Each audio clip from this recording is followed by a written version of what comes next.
여러분은 신앙생활에 어떤 신앙의 여정을 보내고 계십니까? 지금 여러분의 삶을 돌아보셨을 때 예수님과 동행하는 삶을 누리면서 살고 계신가요? 아니면은 오늘도 그리스도인으로서 살아남기 위해 치열하게 고군분투를 하고 계신가요? 각자의 우리 신앙생활을 돌아봅시다. 우리가 믿음이 충만할 때는요, 하루하루가 예수님과 동행하고 성령님으로 말미암아서 기쁘게 살아가게 됩니다. 그런데요, 우리의 믿음이 연약해지면요, 이 하루가 점점 살아내야 되는 하루로 변하기 시작한다는 것입니다. 우리의 삶이 살아내야 하는 것이 되면요, 점점 우리의 영이 피곤해져요.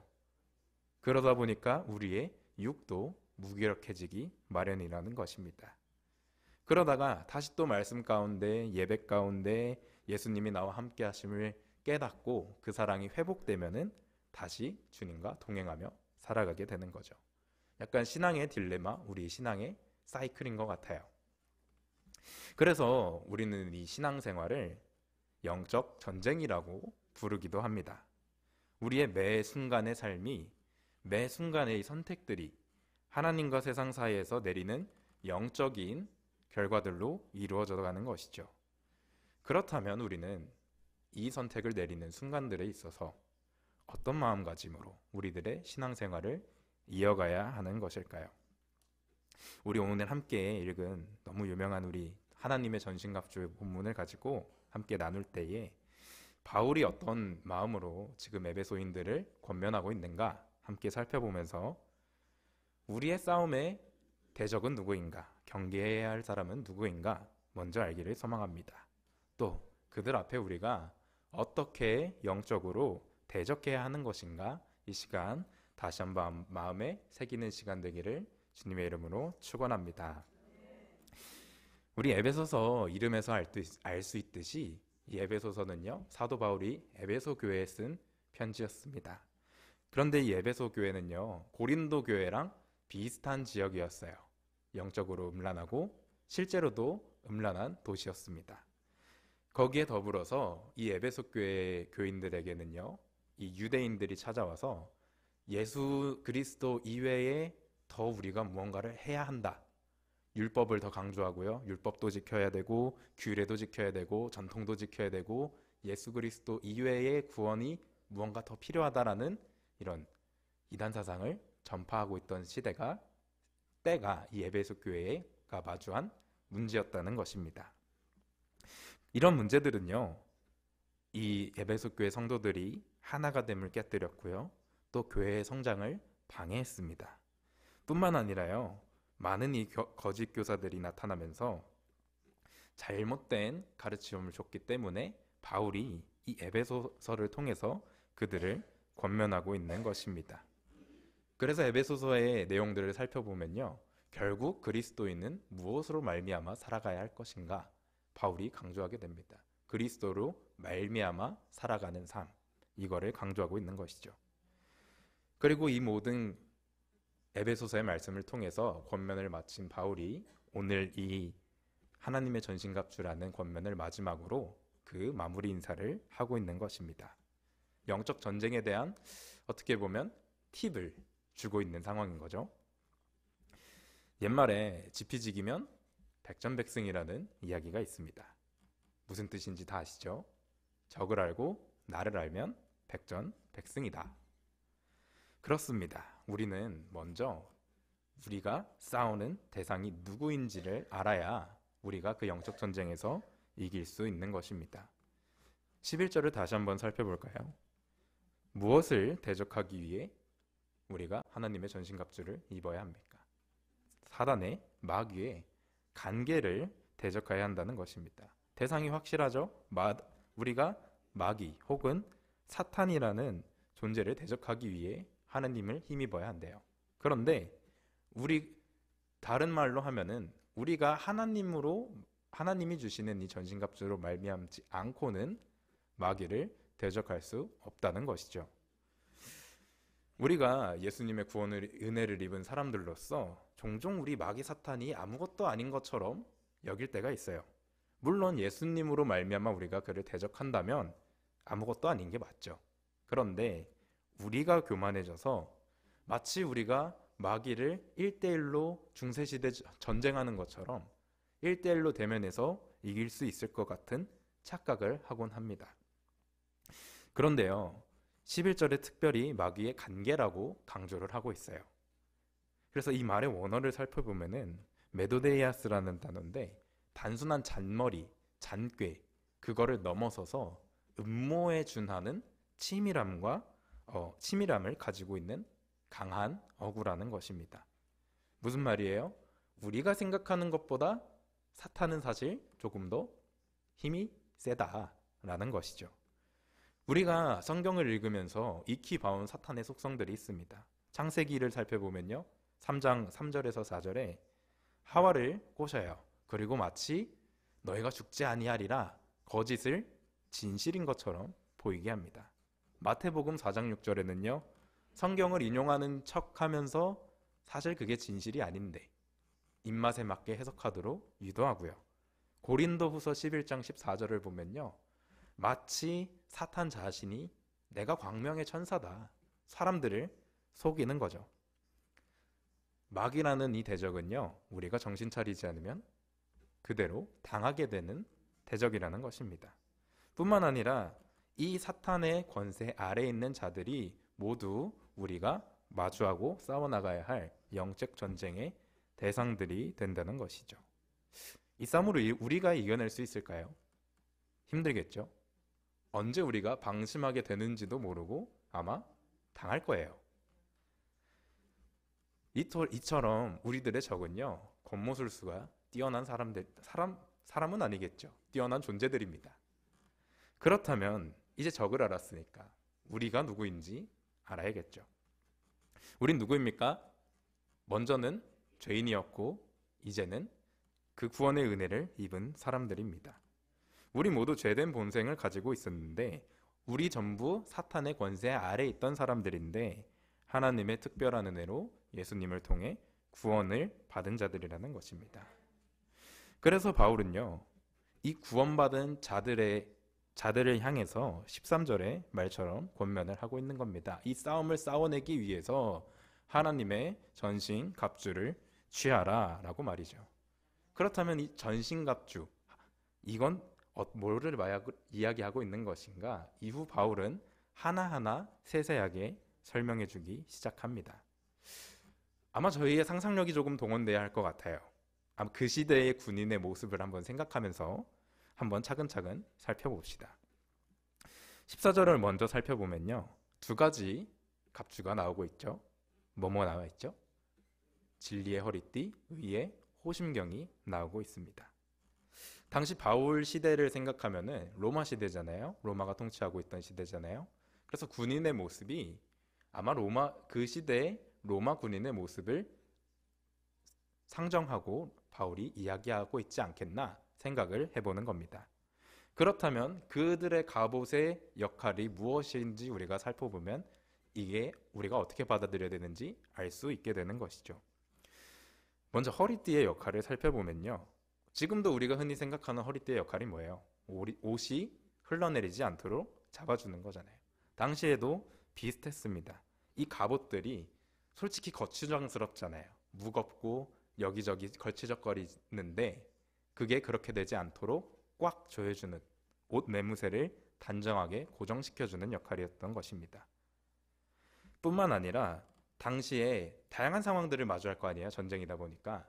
그러니까 이 허리띠에 작은 칼이라던가 아니면 당장 먹어야 될 음식이라던가 상황에 빠르게 대응할 수 있도록 다른 도구들을 보관하는 역할도 가졌다는 것입니다.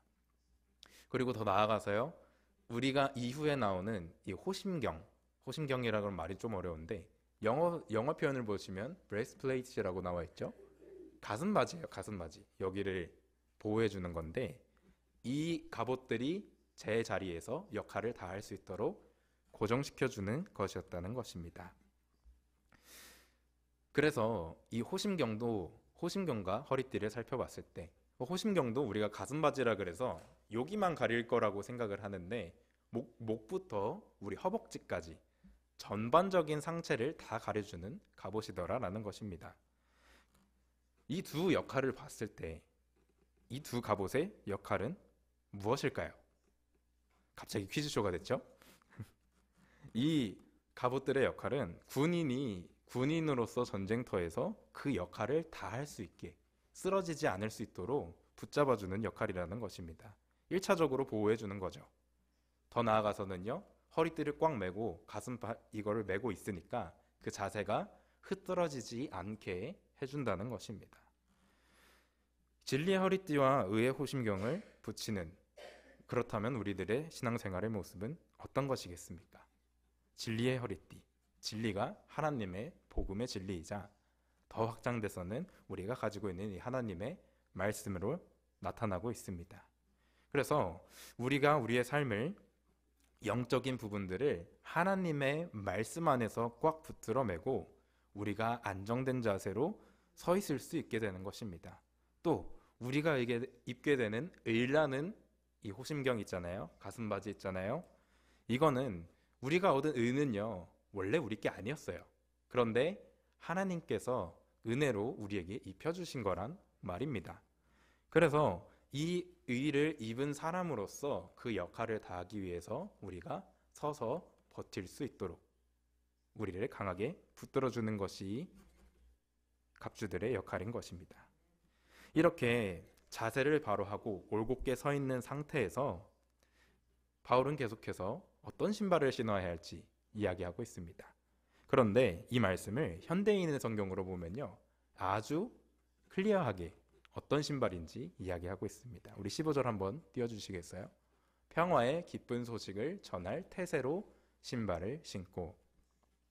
이해가 바로 되시죠?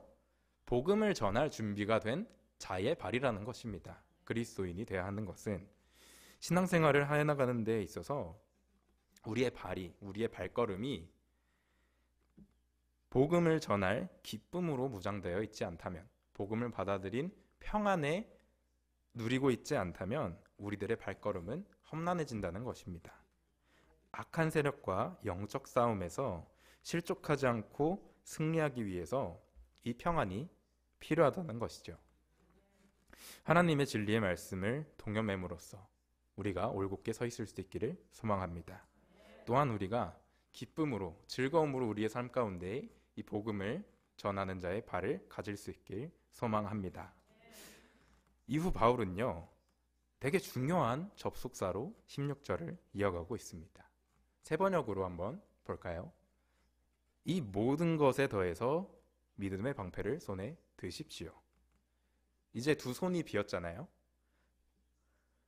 우리가 하나님께서 주신 이 의와 진리로 먼저 우리들의 몸을 무장을 했어요. 이제 그 앞에 믿음이라는 방패로 들어서 막으라는 것입니다. 근데 우리가 방패라고 생각하면요, 요만한 방패, 한 손에 들어올 것 같은 방패를 생각하기 마련이잖아요. 근데 로마 시대의 방패를 살펴보면요, 길이가 큰 것들은 거의 150cm, feet로는 4feet 9, 그러면은 엄청 큰 거죠.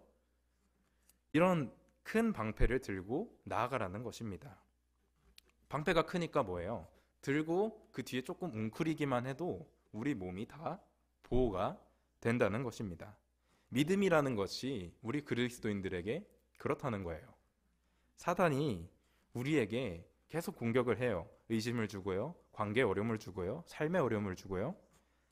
갖가지 공격으로 우리들을 공격할 때 우리가 하나님을 믿는 믿음, 예수 그리스도를 믿는 믿음을 가지고 버티고 서 있다면 대부분의 공격은 그 앞에 힘을 잃게 된다는 것입니다. 무슨 믿음이요? 예수 그리스도께서 나를 구원하셨다는 그 믿음으로 말이죠. 이와 같이 우리가 단단한 자세를 가지고 방패를 들고 있으면은 하나님 안에 우리는 안전하다는 것입니다. 그런데 우리가 방패를 들고 약간 숙여도 노출되는 부분이 있어요. 어디일까요? 숙였는데도 사람이 키가 크면 머리가 노출되지 않겠습니까? 그리고 머리가 노출된다는 것은, 머리는요, 스쳐도 치명상이에요. 어떤 공격이든지 간에 우리 딱밤도 살살 맞아도 아프잖아요. 그런데 전쟁 같은 상황에서 화살 한 대 머리에 맞는다고 생각하면 얼마나 치명적이겠어요. 그래서 이어지는 17절 말씀에 바울이 이야기합니다. 구원의 투구와 성령의 검으로 그것들을 가지라 라고 이야기하는데, 저는 오늘 특별히 말씀 준비하면서 왜 하필 투구가 구원의 투구였을까 라는 의문을 좀 가지게 됐습니다. 사실 생각해보면은 구원이라는 믿음이 사실 방패가 돼서 우리를 다 막아줘야 될 것 같잖아요. 그런데 왜 투구는 구원의 투구였을까를 조금 묵상하게 되었습니다. 그렇게 말씀을 묵상하다 보니까 이런 생각이 들더라고요. 우리가 예수님을 믿는 믿음으로 말미암아요, 대부분의 영적 전쟁을 승리하며 보낼 수 있습니다. 사단의 공격들을 막아낼 수 있는 거예요. 그런데 머리는요, 우리가 부지불식간에 노출이 된다는 것입니다. 나도 모르는 사이에 어느샌가 공격당하고 있는 거예요. 공격당할 수 있다는 거예요. 그리고 이 공격은요, 치명상으로 이어진다는 거죠. 신앙에 치명적인 데미지를 준다는 겁니다.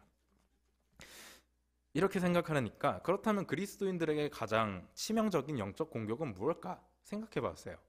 생각해 보니까 우리 구원의 믿음을 흔들게 하는 것이 그리스도인들에게 가장 치명적인 공격이 아니겠는가라는 생각이 들더라고요.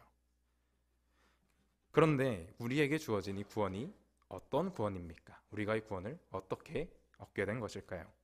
하나님께서 우리에게 특별하게 주신 은혜잖아요. 우리가 믿어서 된 게 아니라 하나님이 믿게 해주신 거잖아요. 그래서 이렇게 생각을 하니까, 나의 믿음만으로도 막을 수 없던 공격들이, 나의 머리를 향해 날아오는 공격들이 예수님이 우리를 구원해 주셨듯이 그 투구가 우리 머리를 부지불식간에 보호해 주는 것처럼 예수님이 이미 우리들을 보호해 주고 계시다는 것입니다. 그래서 그 구원의 투구를 가지고 예수님이 구원하신다는 믿음은 우리를요, 안전하게 함과 동시에요, 당당하게 만들어줍니다. 제가 당당하게 만든다고 말씀드렸습니다. 갑자기요. 안전한 건 알겠는데 어떻게 당당하게 되는 걸까요? 그 다음에 투구와 같이 나온 게 우리 이제 성령의 검이었잖아요. 검을 들고 세상을 마주할 때 우리는 이 투구를 가지고 있다는 거에 대해서 당당해지게 되는 것입니다. 다른 하나님의 전신갑주와 다르게요, 유일하게 공격을 할 수 있는 무기를 주셨어요. 그게 성령의 검. 그리고 이 공격은요, 우리의 대적들에게 위해를 가하는 검이 아니라 아직 사탄의 권세 아래에 있는 그 사람들이 사탄에게부터 끊어지게 해줄 수 있는 그런 검을 가지게 되는 것이라는 것입니다. 그런 우리에게 주신 이 성령의 검이, 성경이 바로 이야기해 주잖아요. 이게 뭐라고요? 하나님의 말씀이라고요. 그래서 우리가 먼저는 우리 스스로 이 하나님의 말씀으로 우리를 동여매야 돼요. 그 안에서 우리가 안전하다고 확신이 있어야 돼요. 그 후에 이 말씀을 가지고 나아가게 된다는 것입니다. 그런데 공격을 하려면요, 필연적으로 방패가 내려가겠죠. 자세가 조금 풀릴 수 있겠죠. 그럼에도 불구하고 우리가 당당하게 이 검을 내디딜 수 있는 거는 우리가 이미 입고 있는 투구와 갑옷들이 우리를 보호해 준다는 그 믿음으로 말미암기 때문일 것입니다. 이런 영적인 전신갑주들을 여러분은 입고 계신가요? 충분히 의지하고 계신가요? 정말 이 하나님의 전신갑주가 저와 여러분들의 영적 전쟁에, 정말 이 신앙생활에 입혀져 있기를 축원합니다. 그런데 이 말씀을 다 준비하고 나니까 한편으로는 좀 우리 세대, 조금 저도 물론 청년이지만 이런 생각이 들었습니다. 지금 우리 세대는, 물론 매 세대마다 이런 생각을 하셨겠지만 특별히 이런 마음이 들었어요. 우리 세대는 싸울 마음이 있을까? 이 전신갑주를 입을 생각이나 있을까? 이런 마음이 들었습니다. 제가 막 잘나서 나 말고 다른 모든 세대들을 다 비판한다 이런 게 아니라, 제가 지금 청년의 시기를 보내고 있는 사람으로서 느끼기에 지금 우리가 마주하고 있는 이 세대는요, 하나님의 능력에 힘입는 것을 주저하고 있는 것 같아요. 내가 이걸 입는 게 맞을까 고민하는 중에 자꾸 누구랑 싸우래요. 설교 들으면 자꾸 대적이 있대요. 그러니까 입기 전부터 겁이 나요. 그리고 더 나아가서 그리스도인 하려면 이거 입으래요. 그리스도인 하려면 이거 입고 나가서 싸우래요. 자신이 없는데 이런 말씀들만 듣다 보니까 점점 영적으로 무기력해지는 거죠. 삶도 무기력해지는 거죠. 그런데 이 무기력의 이면을 살펴보면요, 가장 근본적인 질문에 대한 확신이 없어요. 어떤 질문일까요? 어떤 질문일까요? 내가 이걸 왜 입어야 될까? 싸움의 이유를 모르는 거죠. 여러분, 제가 설교 시간에 자주 얘기했던 것 같은데 우리들에게 형태는 변했지만 우리를 향한 핍박은 여전히 그 자리에 있습니다. 그리고 우리를 고민하게 만듭니다. 이전의 핍박은요, 믿음 때문에 죽음에 이르는 물리적인 핍박이었다면요, 요즘은 핍박은 좀 더 교묘해진 것 같아요. 복음은 그저 종교의 일부, 옛날 시대의 옛날 이야기 정부로 치부해버리는 풍조가 요즘 세상이라는 것입니다. 그렇다 보니까 이런 생각이 들게 만들어요. 내가 이 하나님의 전신갑주를 입고 인생을 살아갈 가치가 있는 것인가? 혹은 아니면은 내가 정말 이 하나님을 믿는다는 게 맞을까? 라는 의문을 알게 모르게 우리들에게 심어준다는 것입니다. 복음의 가치를 끌어내리는 그림으로 핍박이 변화하게 되었다고 저는 느끼게 되었어요. 그렇다면 여러분은 지금 마음 가운데에 내가 이 복음의 전신갑주를 입고 나아갈 확신이 있으십니까? 한번 스스로에게 질문해 보시기 바랍니다. 복음은 정말 나에게 복된 소식인가? 내가 이걸 들고 세상에 나가서 싸울 만큼, 내 인생을 걸 만큼 복된 소식이 나의 인생의 복된 소식인가? 한번 질문해 보시기 바랍니다. 혹은요, 우리가 하나님의 전신갑주를 입었다는 착각 속에서 제자리에 머물러 있을지도 모르겠습니다. 우리가 무기를 가졌다고 생각하면요, 그 자체만으로 우리가 안전해졌다고 생각해요. 갑옷을 입고 그 자리에 서 있는 것만으로 우리 할 일을 다 했다고 생각하게 됩니다. 그런 오류에 빠지지 않기를 소망합니다. 칼을 드는 것만으로 우리가 그 칼의 역할을 다 했다고 이야기하지 않아요. 현대식으로 얘기해 볼까요? 우리가 지금 다 집에 총을 한 자루씩 가지고 있다고 생각해 봅시다. 가지고 있다고 생각하고 눈앞에 보이면은요, 우리가 강도가 들어도 누가 쳐들어와도 나는 안전하다 라는 이 생각을 하게 됩니다. 그리고요, 머릿속으로도 이론을 다 알고 있잖아요. 방아쇠를 당기면 총알이 나가고 조준을 하고 쏘면 맞는다. 그런데 실제로 총을 쏴보신 분들 계십니까? 군대 갔다 오신 분들은 쏴보셨을 텐데 생각보다 신경 써야 되는 게 많아요. 조준을 해도 안 맞아요. 생각보다 무겁고 반동도 심해요. 그거를 몸소 체험하고 느낄 때 비로소 우리는 뭘 하는 거예요? 그 사용법을 배워가는 거예요. 생각보다 무겁다. 이게 잘 되네. 이건 저렇게 안 되네. 그러다가 결국 하다 안 되면 뭐예요? 잘하는 사람한테 물어보겠죠. 성령의 검, 우리에게 주신 이 무기도 마찬가지이지 않을까요? 우리가 지식적으로 성경을 잘 알아요. 이론도 잘 알아요.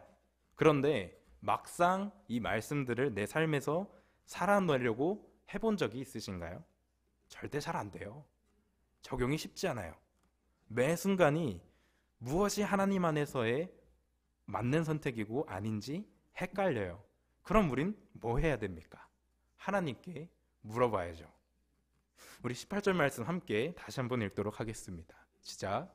모든 기도와 간구를 하되 항상 성령 안에서 기도하고 이를 위하여 깨어 구하기를 항상 힘쓰며 여러 성도를 위하여 구하라. 아멘. 우리가 이 하나님께 여쭤봐야 되는 것입니다. 하나님과 교통함이 우리 삶 가운데 언제나 있어야 하는 것입니다. 말씀과 기도로 정말 당당한 하나님의 군인이 될 수 있는 저와 여러분들이 되길 소망합니다. 갑옷을 입을 이유를 잃어버린 분들이 계십니까? 혹은 아직 찾지 못한 분들이 계십니까? 간절한 마음으로 하나님께 구해보시기 바랍니다. 예수님, 주님을 믿는 구원의 기쁨을 저에게도 허락해 주십시오. 그 구원의 기쁨을 회복시켜 주십시오. 나의 머리를, 나의 생각을 주님의 그 구원의 투구로 보호하여 주시옵소서. 주저앉아 계십니까? 자세가 흐트러지신 분들이 계십니까? 말씀으로 우리를 먼저 동이고 그 자세를 바로 할 수 있게 되길 소망합니다. 앞으로 나아가기 두려우십니까? 우리에게 복된 소식을 전하는 기쁨이 있길 소망합니다. 마지막으로 적들이 두려우십니까? 말씀과 믿음으로 말미암아서 또 이 말씀의 사용법을 하나님께 여쭤봄으로 말미암아서 당당한 그리스도인들 되시기를 소망합니다. 우리가 하나님의 전신갑주로 무장하고 세상에 나아갈 때 비로소 세상은 우리들을 통해서 우리의 대장 되시는 분이 누구이신지 알게 되는 것입니다. 세상을 당당하게 주님의 갑옷을 입고 또 무기를 들고 승리해 나가는 저와 여러분들 될 수 있기를 주님의 이름으로 간절히 축원드립니다.